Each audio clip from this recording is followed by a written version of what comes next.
सोने की चिड़िया जिस जमाने में कहते थे वो बहुत पुराना जमाना था। अरब और ईरान के व्यापारी भारत से व्यापार करते थे, फिर वे माल लेकर यूरोप के देशों में जाते थे। इन व्यापारियों से जब यूरोप वासी सोने की चिड़िया का हाल सुनते तो उनके मुंह में पानी आ जाता था, लेकिन उन्हें भारत पहुंचने का रास्ता नहीं मालूम था। आखिर एक दिन कोलंबस नामक यात्री भारत की खोज के लिए निकला, लेकिन अफसोस उसने पश्चिम का रास्ता पकड़ लिया और वो जा पहुंचा अमेरिका। बस लगभग इन्हीं दिनों पुर्तगाल से भी एक यात्री सोने की चिड़िया खोजने चला था। 22 मई 1498 को उसका जहाज मालाबार तट पर कालीकट पहुंचा। उस जहाज का कप्तान था वास्को डी गामा। अनेक मुसीबतों से जूझता हुआ वो भारत पहुंचा था। उस समय कालीकट में सामुरी नाम के राजा का शासन था। इतिहास में उसको ज़ेमुरिन के नाम से भी कहा गया है। वास्को डी गामा सामुरी के दरबार में गया। उसने सामुरी को कीमती भेंट दी। सामुरी ने वास्को डी गामा का स्वागत किया। वास्को डी गामा ने सामुरी के राज्य में व्यापार करने की इजाजत मांगी, जो तुरंत ही मिल गई। 2 ही साल बाद यानी 1500 ईस्वी में पुर्तगालियों ने कालीकट में एक कोठी बना ली। 3 साल बाद उन्होंने कोठी की किलेबंदी कर ली। वहां अपने सिपाही नियुक्त कर दिए। बहाना ये था कि ये काम वो अपनी रक्षा के लिए कर रहे हैं। वहां एक फौजी अफसर अल्बुकर्क को किलेदार बनाया गया। दरअसल ये पुर्तगालियों की एक चाल थी। सन 1506 में उन्होंने गोवा से बंगाल तक अपना व्यापार फैला लिया।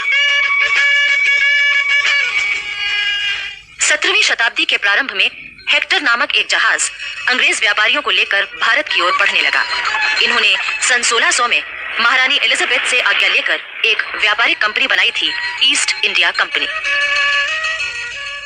इस हेक्टर जहाज के कप्तान हॉकिंस ने जहांगीर के दरबार में पहुंचकर सबसे पहले घुटनों के बल झुककर जमीन चूमी और बादशाह के प्रति अपना आदर प्रकट किया। इसके बाद उसने इंग्लैंड के बादशाह जेम्स प्रथम का पत्र जहांगीर को दिया। जहांगीर ने अंग्रेजों को भारत में व्यापार करने की आज्ञा दे दी। तब सन 1615 में इंग्लैंड के बादशाह ने सर थॉमस रो को मुगल दरबार में अपना पहला राजदूत बनाकर भेजा। धीरे धीरे अंग्रेजों ने अपना व्यापार फैलाया।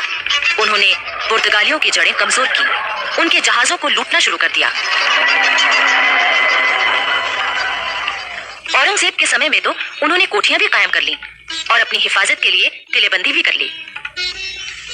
इसी बीच भारत में फ्रांसीसी भी आए। उन्होंने भी अपना व्यापार फैलाया और जड़ें जमानी शुरू कर दी। उस समय उनका मुखिया था दुमास। औरंगजेब की मृत्यु के बाद मराठों ने कर्नाटक पर हमला किया। फ्रांसीसी कंपनी के मुखिया ने अपने सिपाहियों के जरिए कर्नाटक के नवाब की मदद की। मराठे हार गए। कर्नाटक और दिल्ली के बादशाह दोनों ने खुश होकर दुमास को नवाब की उपाधि दे दी। 2000 सवारों का सेनापति भी बना दिया। सन 1741 में दुमास की जगह डुप्ले नामक फ्रांसीसी कंपनी का हाकिम बन गया। ये बहुत चतुर सेनापति था।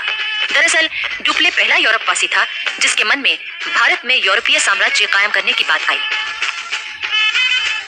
डुप्ले ने उस समय के भारत की 2 कमजोरियों का फायदा उठाया।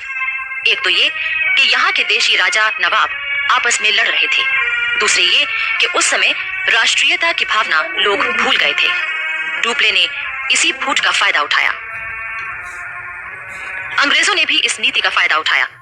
उन्होंने न सिर्फ फ्रांसीसियों को कमजोर किया बल्कि देशी राजाओं को लड़ाने और फिर उनमें से किसी एक की मदद करने की नीति अपनाई।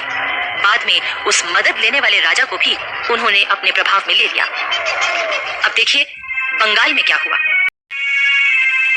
ये बात है 1755 की। उस समय बंगाल में नवाब अलीवर्दी खां का शासन था।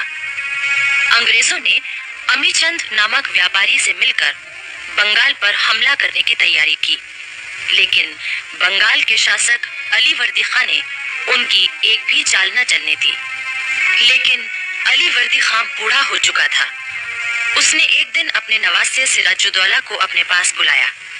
सिराजुद्दौला उस समय 24 बरस का था और वही अलीवर्दी खां का उत्तराधिकारी भी था।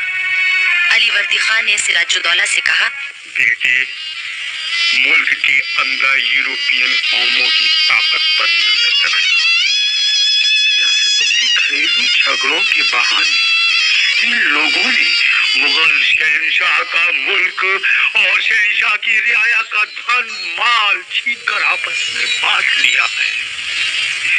इन तीनों यूरोपियन कौमों को एक साथ कमजोर करने का ख्याल ना करना।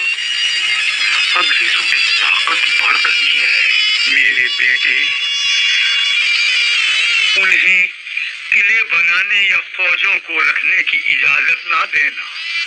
अगर तुमने ये गलती की तो मुल्क तुम्हारे हाथ से निकल जाएगा।